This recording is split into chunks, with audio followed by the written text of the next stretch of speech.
আচ্ছা, আমরা হচ্ছে ডট প্রোডাক্ট নিয়ে কথা বলবো। ডট প্রোডাক্ট হচ্ছে মানে আমাকে যদি বলে ডট প্রোডাক্ট কি, ডট প্রোডাক্ট হচ্ছে মানে অ্যাকচুয়ালি কেন করা হয়, সোজা কথা, measurement of directional similarity between two vectors. আমি এভাবে বলবো যে দুইটা ভেক্টর কতটুকু একটা আরেকটার সাথে কি মানে কাছাকাছি আছে, এটা কি মধ্যবর্তী অ্যাঙ্গেল কি বেশি না কম, এটাকে বলা হয় ডিরেকশনাল সিমিলারিটি। মানে আমার কাছে ল্যাঙ্গুয়েজ এটাই, যে ডট প্রোডাক্টের ইয়াটা কি। তো আমার কাছে দুইটা ভেক্টর আছে, ধরেন এ আর বি, একদম সিম্পল দুইটা ভেক্টর, ঠিক আছে। এটা হচ্ছে এ এর এক্সপ্রেশন, এটা হচ্ছে বি এর এক্সপ্রেশন, ঠিক আছে। ওকে ফাইন, তাহলে এ ডট বি হবে actually A X B X plus A Y B Y plus A Z B Z, ঠিক আছে। এখন কথা হচ্ছে আপনি এই ডেফিনিশন কেমনে লিখলেন, মানে এইটা দিয়ে যে ডিরেকশনাল সিমিলারিটি বোঝাবেন, এটা আমি কেমনে বললেন। আপনাকে একটা উদাহরণ দেওয়ার চেষ্টা করি।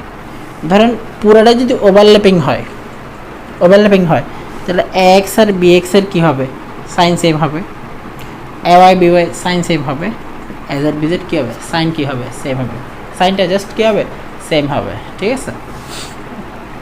তো মানে যদি ওভারল্যাপ করে আর কি, একটা একটার সাথে একই অ্যাঙ্গেলে থাকে, তো যদি অপোজিট অ্যাঙ্গেলে থাকে, যদি ধরেন অপোজিট বলতে জিরো নন জিরো অ্যাঙ্গেলে থাকে, তাহলে এগুলো যে কোনো একটা প্লাস মাইনাস হবে, যে কোনো একটাতে ধরেন এখানে প্লাস মাইনাস, এখানে প্লাস মাইনাস, ওই সিমিলারিটিটা আর থাকবে না, ঠিক আছে। So it's a valid, it could be a valid definition for dot product.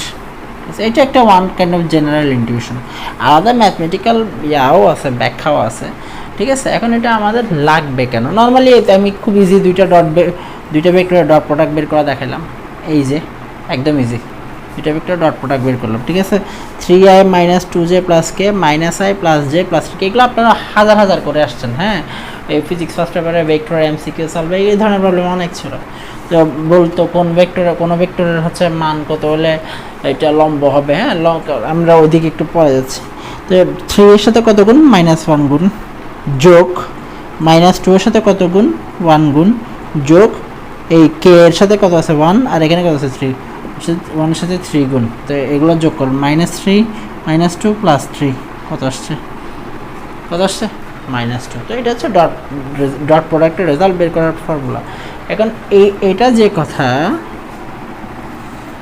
এই যে এ ডট বি আপনি হয় এভাবে লিখতে পারেন, না হয় এভাবেও লিখতে পারেন, ঠিক আছে। আমরা আপাতত প্রুফের দিকে গেলাম না। তো এইটা কেন, finding angle between two vectors. তো ডট প্রোডাক্ট বের করে আপনি দুইটা ভেক্টরের মধ্যবর্তী কোণ খুবই ইজিলি বের করতে পারবেন। এইটাই অনেকটা ডট প্রোডাক্টের সবচেয়ে, ওই বললাম না ডিরেকশনাল সিমিলারিটি, হ্যাঁ, কতটুকু কাছাকাছি আছে, ঠিক আছে। তাহলে এল A dot B equal to modulus B cos theta হলে, তাহলে কস থিটার মান কি, এটা কি এ ডট বি এর নর্মাল ভ্যালু, নমিনাল ভ্যালু, হ্যাঁ। আর মডুলাসে মানে কি এটা এগুলো তো কিছুক্ষণ আগে ডিসকাস করে আসছি, ইউনিট ভেক্টর ভেক্টরের ম্যাগনিটিউডে, হ্যাঁ, ইন্টু কস থিটা। তাহলে কস থিটার একটা মান আসবে, উপরে থাকবে এইটা আর নিচে থাকবে এইটা গুণ এইটা, ঠিক আছে। তাহলে কস থিটা নেগেটিভ আসতে পারে, কস থিটা পজিটিভ আসতে পারে, হ্যাঁ।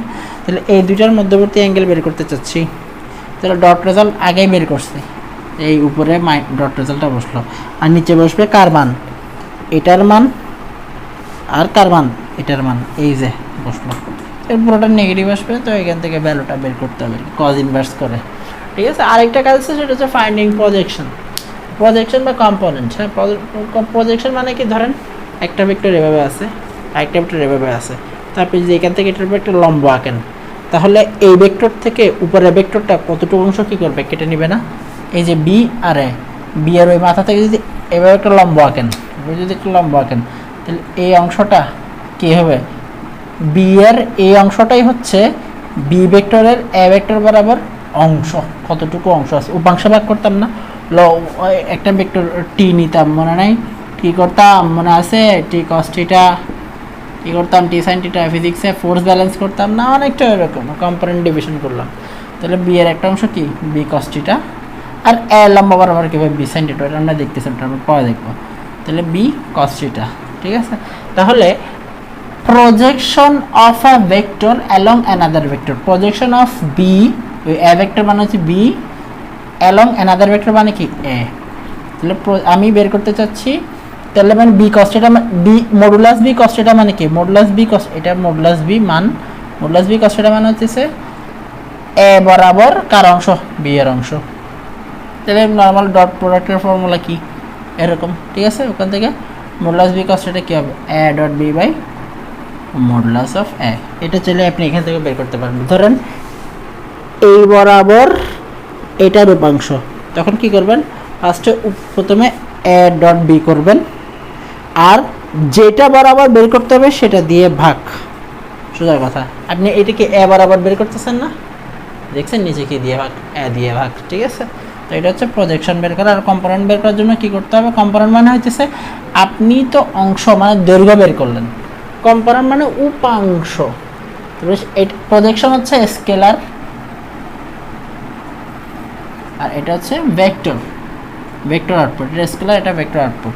তো কম্পোনেন্ট বললে কি হবে, এখন দেখেন আপনি ভেক্টরটার মান জানেন, একটা ভেক্টরকে কেমন প্রকাশ করে মান এবং ওই বরাবর একটা কি নিয়ে ইউনিট ভেক্টর নিয়ে, এটা আছে কি বরাবর এ বরাবর।